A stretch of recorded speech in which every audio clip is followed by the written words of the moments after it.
প্রিয় এসএসসি শিক্ষার্থী ভাই ও বোনেরা, তোমরা সবাই কেমন আছো? আশা করছি তোমরা সবাই অনেক ভালো আছো।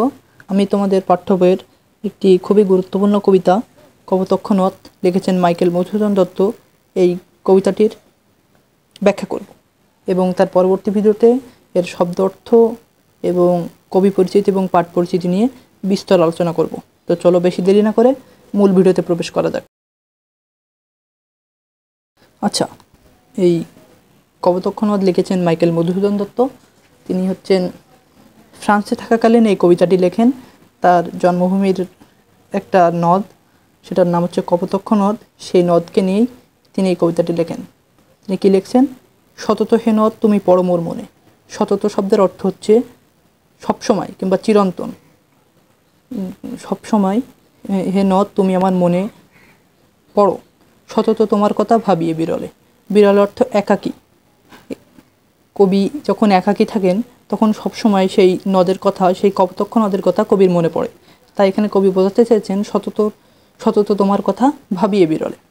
সতত যেমতি লোক নিশার স্বপনে। যেমতি মানে যেমন, নিশার অর্থাৎ রাত্রি বা নিশি, স্বপনে অর্থাৎ স্বপ্নে।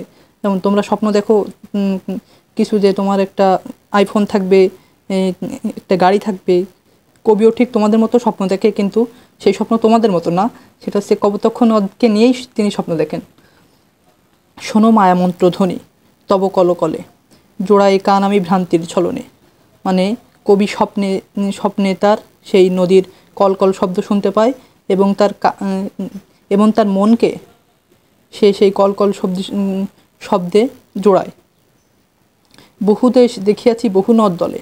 আগেই তো আমরা বলেছি যে কবি এই কবিতাটি লিখছেন ফ্রান্সে বসে। কবি এই কবিতাটি লিখছেন ফ্রান্সে বসে।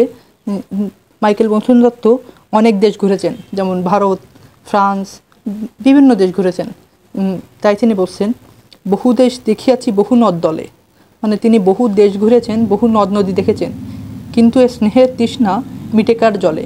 কিন্তু কবির যে তৃষ্ণা, কবির যে নদ দেখার তৃষ্ণা, তার যে কপোতক্ষ নদ দেখার তৃষ্ণা, সে অন্য কোনো নদ দেখে আর মিটাতে পারছে না। তাই তিনি লিখছেন যে কিন্তু এ স্নেহের তৃষ্ণা মিটে কার জলে, দুগ্ধ স্রোতরূপী তুমি জন্মভূমির স্তনে। অর্থাৎ মায়ের সমতুল্য তো কেউ হয় না, তাই না? আমরা তো সবাই জানি যে মায়ের সমতুল্য আরেকজন কেউ হয় না, মা একজনই।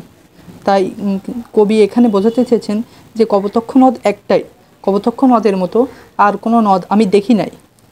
এই যে আমরা এই প্রথমে 8 লাইন পড়লাম, এটা হচ্ছে অষ্টক। এই 8 লাইনকে বলা হয় অষ্টক।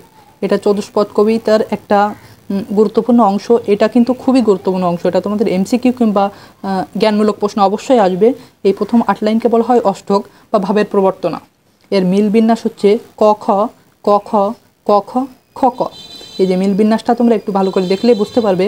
এখানে দেখো মনের আছে দন্তানয়িকার, বিরলের আছে লয়কার। তাহলে এখানে দেখো দন্তানয়িকার লয়কার, এটা হচ্ছে ক খ। দন্তনায়িকার লয়কার ক খ, দন্তনায়িকার লয়কার ক খ। কিন্তু এইখানটায় দেখো এই দুই লাইনটা কিন্তু একটু ভিন্ন হয়ে গেছে। এই 2 লাইনটা আছে জলে স্তনে। এই লয়কার দন্তনায়িকার, এটা কিন্তু উল্টে গেছে। আগে ছিল দন্তনায়িকার আগে আর লয়কার ছিল নিচে, কিন্তু এইখানে দেখো দন্তনায়িকার আগে লয়কার নিচে। তাই এখানে হচ্ছে খ ক।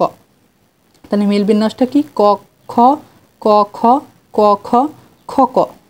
এটা কিন্তু খুবই গুরুত্বপূর্ণ, এই মিল বিন্যাসটি অবশ্যই মনে রাখবে। এবং এই যে প্রথম 8 লাইনকে বলা হয় অষ্টক বা ভাবের প্রবর্তনা। আচ্ছা চলো এবার পরের স্লাইডে যাই। এর পরের স্লাইডে লিখেছেন আর কি হবে দেখা যতদিন যাবে। আচ্ছা, কবি এখানে বোঝাতে চেয়েছেন আর কি হবে দেখা, মানে কবি ফ্রান্সে থেকে সে কি আর দেশে যেতে পারবে, সে কি আর সেই নদকে দেখতে পারবে? তাই তিনি লিখেছেন আর কি হবে দেখা যতদিন যাবে। প্রজারূপে রাজারূপ সাগরে দিতে পারে রূপ কর তুমি। এখানে কিন্তু এটা খুবই গুরুত্বপূর্ণ একটা লাইন।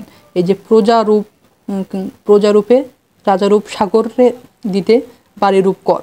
এখানে প্রজা হচ্ছেন কপোতক্ষ নদকে বোঝাতে চেয়েছেন এবং রাজা হচ্ছে সাগর। প্রজা হচ্ছেন কপোতক্ষ নদ এবং রাজা হচ্ছেন সাগর। আর এবং সেই রাজাকে কর দেয় কি? জল।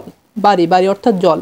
তোমরা যেন একটা বাসায় থাকলে বাসা মালিককে অবশ্যই টাকা দিতে হয় না, ওইটাই হচ্ছে কবি এখানে বোঝাতে চেয়েছেন যে সাগরের জল নিয়ে সেই কপোতক্ষ নদ তো ফিল আপ হয়। তাই সেখানে ওই সাগর রাজাকে আবার কর দিতে হয় তার জল অর্থাৎ বাড়িকে কর দিতে হয়। এ মিনতি গাবে বঙ্গের জনের কানে। কবি এই গান সবসময় বঙ্গের মানুষের কানে কানে গাবে। শখে শখারিতে নাম তার, প্রবাসে মজি প্রেম ভাবে, মানে প্রবাসে বসে কবি কপোতক্ষ নদের প্রেমে খুব ভালোভাবে মজে গেছেন। কবি শয়নে স্বপনে এখন শুধু কপোতক্ষ নদকেই দেখেন। লইছে যে নাম তব বঙ্গের সঙ্গীতে, আচ্ছা তোমার এ নাম আমি এই কবিতার সঙ্গীতের মাধ্যমে প্রকাশ করলাম। আচ্ছা এই কবিতাটি বুঝলে এইখানে আছে 6 লাইন, এই 6 লাইনকে বলা হয় ষষ্ঠক। এটা হচ্ছে ভাবের পরিণতি। এটা কি? এটা হচ্ছে ভাবের পরিণতি।